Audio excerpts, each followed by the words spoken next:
Greetings and welcome to this video about the accession of King Charles III and the process of public recognition of the new king. We haven't had a change in monarch or a demise of the crown, as it's technically known, for such a long time that the customs and ceremonies all seem very strange. So let me explain to you what has happened in the United Kingdom and here in Australia and what it all means. Now, King Charles acceded to the throne of the United Kingdom, Australia and other realms of which he's head of state on the afternoon of 8 September 2022 UK time, which in Australia was quite early in the morning on the 9th of September. That was the legal point at which there was a demise of the crown and Charles became king. Everything that comes afterwards, including proclamations, oaths and ceremonies, is all about public and symbolic acceptance of that fact. The legal fact has already occurred. This is about accepting that fact. Now, the first ceremony in the United Kingdom is the Accession Council, which traditionally occurs at St James's Palace in London shortly after the monarch's death. It's comprised of two parts. The first part involves a public announcement of the death of the sovereign and confirms the name and titles of the new monarch. A monarch doesn't actually have to use their own personal name. They can choose a different name for symbolic reasons. For example, the first name of King George VI was actually Albert, and he was known as Bertie, but he chose George, his fourth name, to be his regnal name, the name by which he was known as king. Queen Victoria's first name was actually Alexandrina, but she chose her second name, Victoria, as her regnal name. Charles, however, has chosen to remain with his first name as his regnal name, so there's no change there, and the ceremony confirmed that. The Accession Council is comprised of Privy Councillors. These are the people who are formally sworn to advise the monarch. In Australia, the equivalent is known as the Executive Council, and it's comprised of ministers who formally advise the Governor-General at the federal level. In the United Kingdom, the ranks of the Privy Council are much broader than that. They include not only ministers, but also senior judges, such as those from the UK Supreme Court and the English Court of Appeal. These are the judges who can exercise judicial power in the name of the Queen through the Judicial Committee of the Privy Council.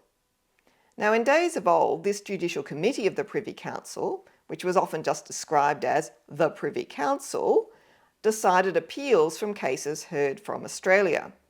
Privy Council appeals from Australia were abolished back in the 1970s and the 1980s, but this particular court still exists and hears appeals from some other Commonwealth countries today. So that's why you might be a bit confused about whether the Privy Council is actually a court or a body of ministers that advises the monarch. There is in fact just one British Privy Council, but the judicial aspect of its role, the court, is fulfilled by its Judicial Committee, which is comprised of judges. But the people who actually advise the monarch on political and executive power matters are the ministers. Now, the full Privy Council also includes certain members of the clergy, such as the Archbishops of Canterbury, York and London. Certain senior members of the royal family are also included, such as the monarch's spouse and the heir next in line to the throne. So we saw Prince William and Camilla, the Queen Consort, at the Accession Council because they were both Privy Councillors.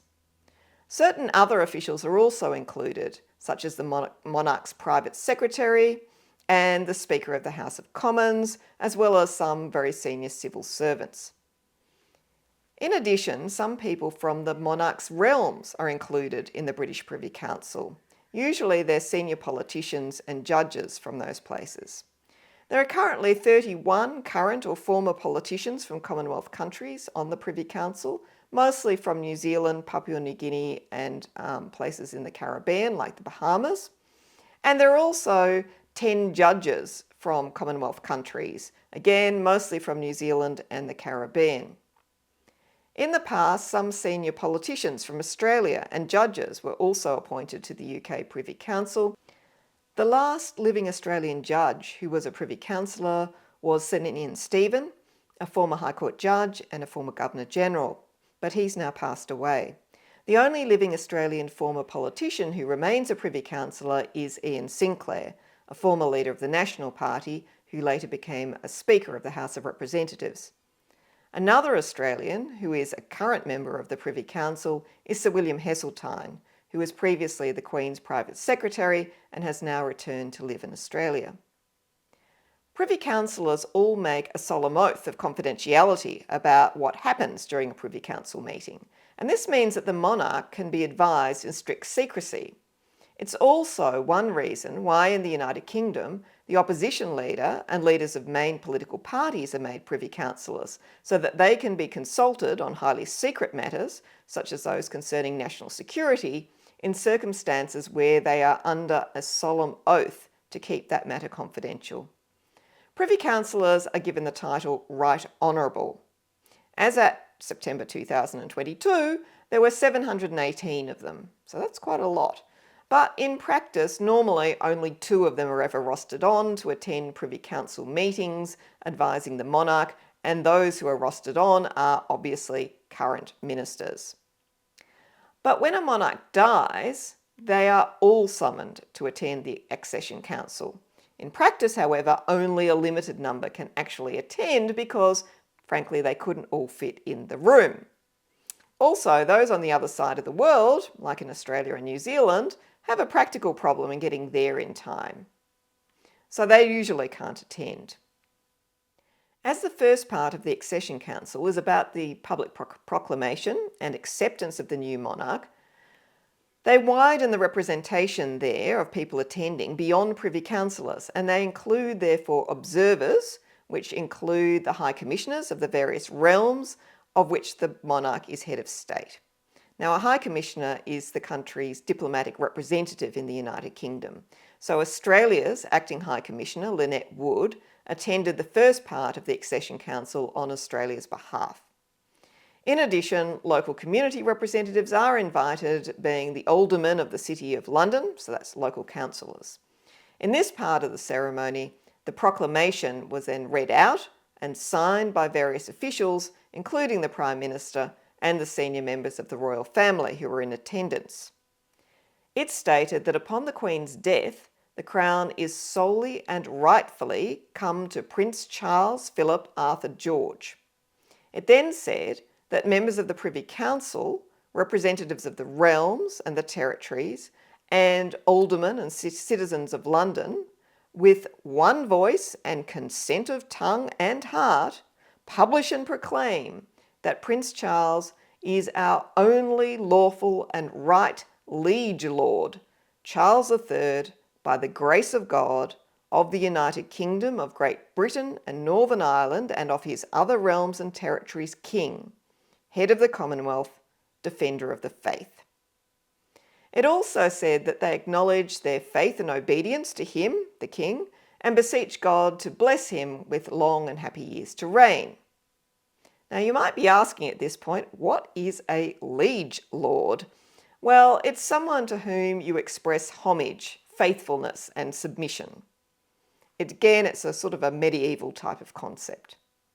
The rest of the title that was given to King Charles is similar to the royal title that was formerly given to the Queen in the United Kingdom. Now, in Australia, Gough Whitlam wanted to drop that reference to by being there by the grace of God. But the Queen, in a meeting, insisted on it remaining because as far as she was concerned, she was Queen by grace of God. Whitlam capitulated, and that bit remains in the title of both the former Queen of Australia and the new King of Australia. But we did drop the reference to Defender of the Faith in Australia in 1973. This was a title that was, somewhat ironically, first conferred by the Pope on Henry VIII in 1521. And as we all know, that did not go well. It's since become a reference to defending the Anglican faith from Catholicism, which frankly didn't really seem appropriate in Australia, and therefore it was dropped. Now, in the past, Prince Charles suggested that this part of his future title should be changed to Defender of Faith rather than Defender of the Faith. so it could be applied to faith generally, to all faiths. One of the interesting things about the proclamation that was made at the Accession Council was that such a change was not made. The British stuck with the old reference to defender of the faith. The second part of the ceremony of the Accession Council is an actual Privy Council meeting. That's why all the people move from one room into the next room. Well, actually, not all the people. Some of the people were excluded. So the High Commissioners, aldermen, etc. that attended the first part in the first room did not get allowed to attend the second part in the other room because they weren't Privy Councillors. Now, at this meeting, formal orders were made, largely about things like the use of official seals on documents and other formalities.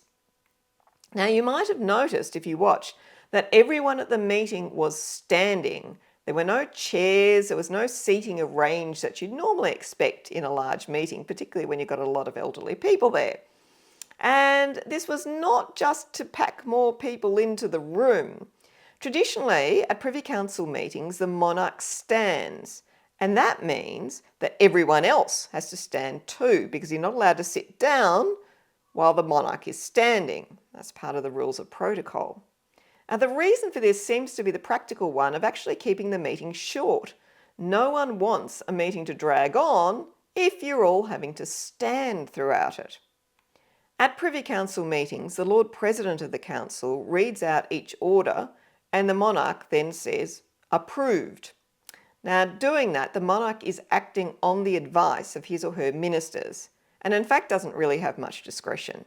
They can, of course, query things, seek further advice and raise concerns, but this is normally done, if at all, before the meeting is held. The actual meeting, therefore, records the formality of accepting that advice and making the particular order. The Privy Council normally meets once a month, and indeed the first sign that the Queen was severely ill was the fact that she had cancelled her regular Privy Council meeting in the days before she died. The Lord President of the Privy Council, who's the person who runs proceedings, is a British politician, usually a cabinet minister, and is currently Penny Mordaunt, who you would have seen reading out the various orders. They usually hold another role, such as leader of one of the Houses of Parliament, meaning that they're in charge of managing parliamentary business. This was the first time that an Accession Council, including the Privy Council meeting, was actually televised. Because of the oath of secrecy taken by Privy Councillors, we normally cannot know what happens in a Privy Council meeting. This one, however, was quite different to the normal ones because it was ceremonial in nature and there were a very large number of Privy Councillors in attendance rather than the normal rostered ministers. The other important thing that happened at the second part of the Accession Council was that the King made a personal and political statement at the commencement of the meeting. That statement is always approved first by ministers. It traditionally includes an expression of sorrow at the loss of a beloved parent and monarch and appreciation for the consolation and support offered by the public. It's then usually followed by an acknowledgement of the heavy duties of the role and then a commitment of service to the country. King Charles spoke of following his mother's inspiring example in upholding constitutional government and seeking the peace, harmony and prosperity of the people of these islands and of the Commonwealth realms and territories throughout the world. In doing so, that would have included Australia. He also stated that in discharging his duties, he would be guided by the council of elected parliaments. The King was also then required by law to make an oath in relation to the protection of the Church of Scotland, and I'll do a separate video about the various oaths that the monarch must take. Following the ceremony, the proclamation was then read by a fellow with the rather peculiar title of Garter King of Arms, and this was done from the balcony of the Friary Court in St James's Palace. Now, if you saw the crowd standing behind all the uniformed soldiers, you would have actually seen a sea of arms holding up phone cameras, which is something that you would not have seen on any previous occasion when there was an Accession Council. And it rather shows how the centuries-old traditions have come face to face with people and technology today. While these days news would flash around the country on phones and televisions and computers, the old methods are still used in the United Kingdom in relation to the monarchy. So you've got heralds reading the proclamation in cities around the United Kingdom and gun salutes alerting the public to what has happened. In Australia and the other realms, there is also a separate proclamation.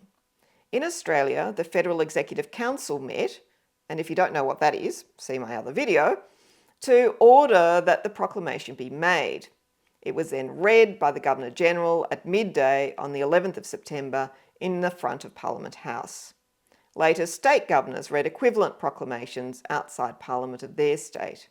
This is all part of the ceremonial public notification and acceptance of the new monarch.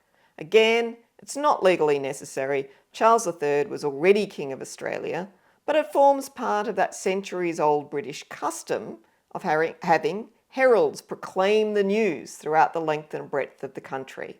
In this case, our governors are being the heralds proclaiming that news in front of Parliament in each of the state capitals. Thanks for watching. I hope you can now understand what actually happened in its political and historical context. So, until next time, adieu.